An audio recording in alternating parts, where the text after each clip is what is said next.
बिस्मिल्लाहिर्रहमानिर्रहीम। आज का लेक्चर ओ लेवल की थर्ड बॉडी 3 के ऊपर है। इसकी एक्सरसाइज 5C को सॉल्व कर रहे हैं। आज के लेक्चर में एक्सरसाइज 5C का क्वेश्चन नंबर 9 शामिल है। बेटा आपने वीडियो लास्ट तक देखनी है ताकि क्वेश्चन के कॉन्सेप्ट को अच्छी तरह आपके माइंड में मैं बैठा सकूं। क्वेश्चन नंबर 9 की स्टेटमेंट ये है, Kate places $5,000 in her bank account. The bank offers an interest of 8% per annum compounded yearly. Find the total interest in her account at the end of 3 year. हमने जो पहले question solve किए हैं वो सारे के सारे सिंपल इंटरेस्ट के बारे में थे, लेकिन ये क्वेश्चन नंबर 9 जो आया है इसमें कंपाउंड इंटरेस्ट है। पहले तो ये पता हो कि सिंपल इंटरेस्ट और कंपाउंड इंटरेस्ट में फ़र्क क्या है, अगर फ़र्क है तो है किस चीज़ का। सिंपल इंटरेस्ट वो होती है जो एक फ़िक्स टाइम पीरियड के लिए हो और उसमें जैसे अगर 2 साल के लिए है तो 2 साल के ऊपर रेट ऑफ इंटरेस्ट एक जैसा रहे। जितनी अमाउंट पहले साल है अगले साल भी उसी अमाउंट को बेस लेकर करते हैं। कंपाउंड इंटरेस्ट में होता है जैसे ये क्वेश्चन है, इसमें 3 ईयर प्लान है। अब उसमें कंपाउंड इंटरेस्ट का मतलब है हमने पहले 1 साल की इंटरेस्ट निकालनी है, उस इंटरेस्ट को अब हमने अमाउंट ऐड करके जो नई वैल्यू बनेगी उसके ऊपर फिर इंटरेस्ट लेनी है। उसके बाद इंटरेस्ट को हमने बेसिक जो प्रिंसिपल है उसके अंदर ऐड करके जो अमाउंट निकलेगी उस अमाउंट के ऊपर हमने फर्दर इंटरेस्ट लेनी है। यानी पहले साल की जो है जो अमाउंट और होगी, दूसरे की और, तीसरी लास्ट पे देखते हैं कि टोटल इंटरेस्ट अब कितनी बन गई है। इसको हम नेम देते हैं कंपाउंड इंटरेस्ट का और इसका फार्मूला भी जो है वो पहले से चेंज है। अब हम इस क्वेश्चन को सॉल्व करते हैं। सबसे पहली बात तो ये है कि मैंने जो प्रिंसिपल है वो भी राइट कर दिया, रेट ऑफ इंटरेस्ट 8% वो भी राइट कर दिया। टोटल इंटरेस्ट हमने फाइंड करना है। यहाँ पे टाइम जो है मैंने 3 ईयर प्लान लिखा है।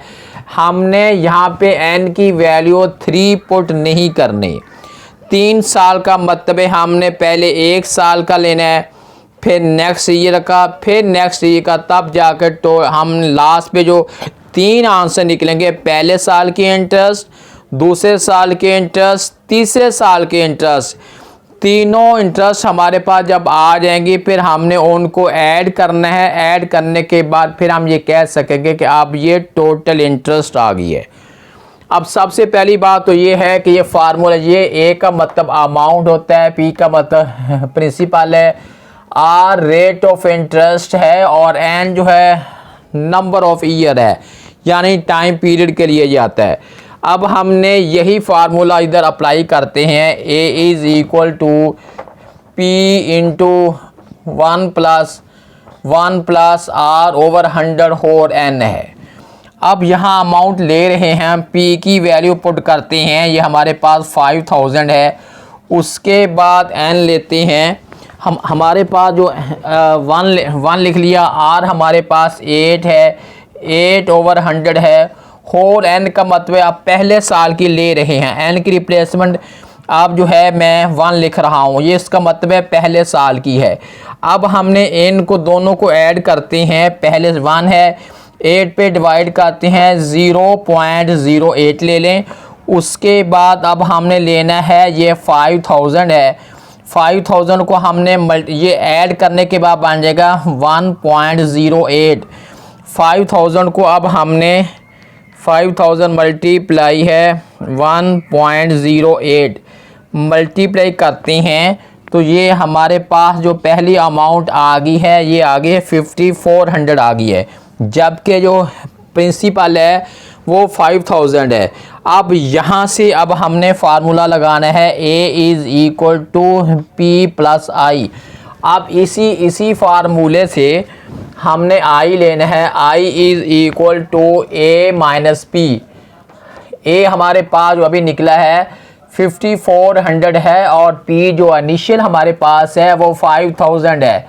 इसमें से सब्ट्रैक्ट करते हैं तो हमारे पास 500 जो है ये पहले साल की जो है वो इंटरेस्ट आ गई है। ये हमारे पास हो गया पहले साल का।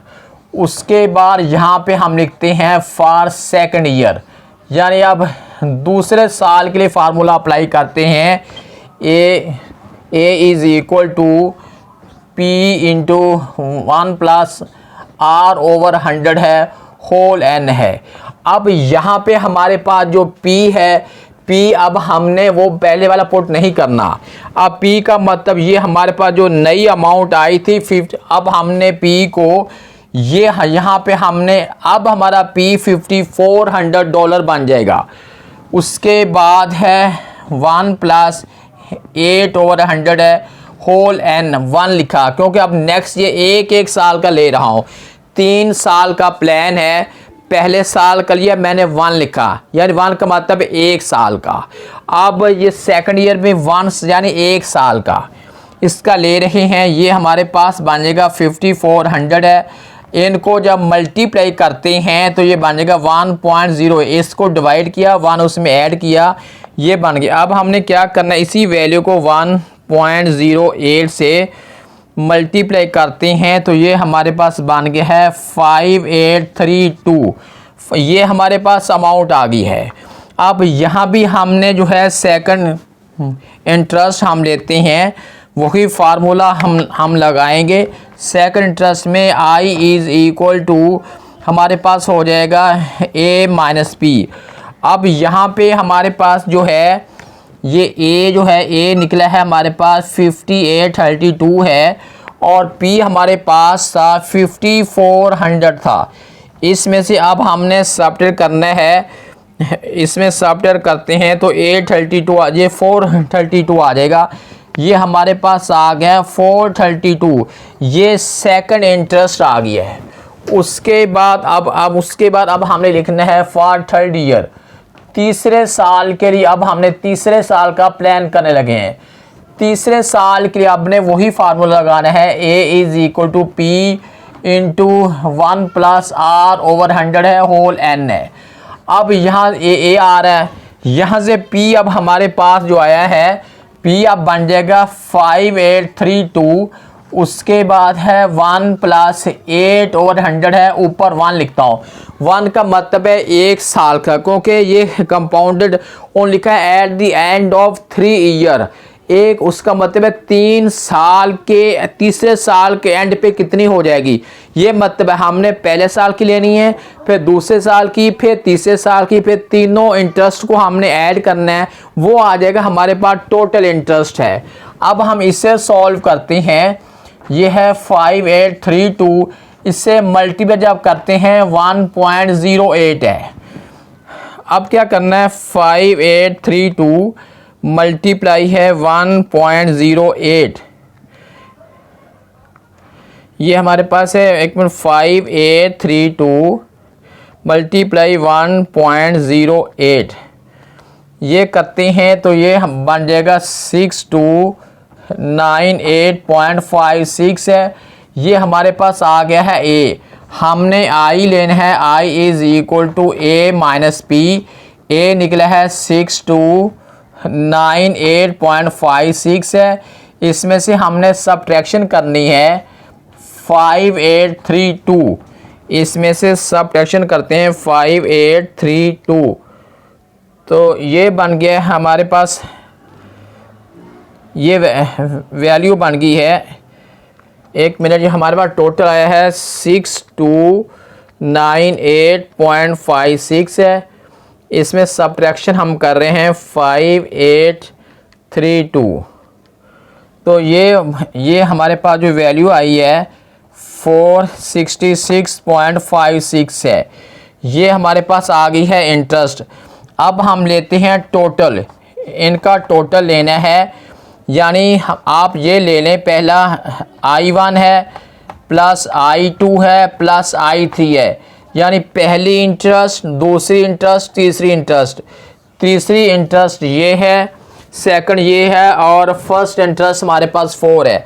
अब यहाँ पे हम लिख लेंगे 400 है, उसके बाद है लिखेंगे 432 है, उसके बाद है 466.56 है। अब हमने तीनों को ऐड करना है, 432 है प्लस 400 है, हमारे पास जो आंसर बन गया है 1298.56 है डॉलर। ये हमारे पास जो है 3 साल के एंड पे जो है टोटल इंटरेस्ट बन गई है।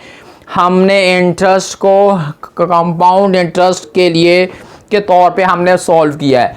क्वेश्चन नंबर 9 सॉल्व हो गया है।